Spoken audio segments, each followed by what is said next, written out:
अनुसार ऋषि पंचमी का व्रत रखने से बड़े पापों से मुक्ति मिल जाती है। इस व्रत को बेहद कल्याणकारी माना गया है।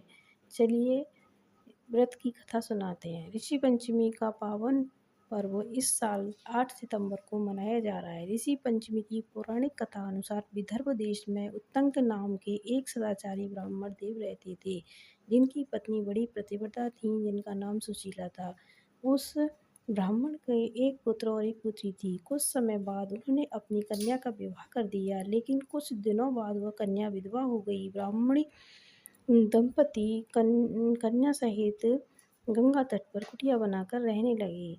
एक दिन जब ब्राह्मण कन्या सो रही थी तो अचानक से उसके शरीर कीड़ों से भर गया। जब माँ को यह पता चला तो उन्होंने अपने पति से सब कहते हुए पूछा, हे प्राणनाथ, मेरी साध्वी कन्या की ये स्थिति होने का क्या कारण है? उत्तंक जी ने उस समय समाधि द्वारा इस घटना का पता लगाकर बताया कि पूर्व जन्म में भी ये कन्या ब्राह्मणी ही थी।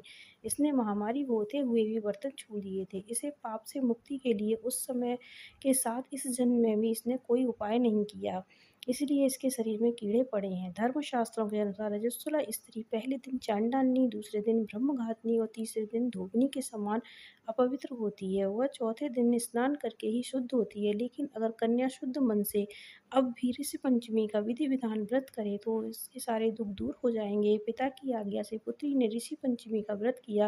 व्रत के प्रभाव से उसके जीवन के सारे कष्ट दूर हो गए और अगले जन्म में उसे अटल सौभाग्य की प्राप्ति हुई।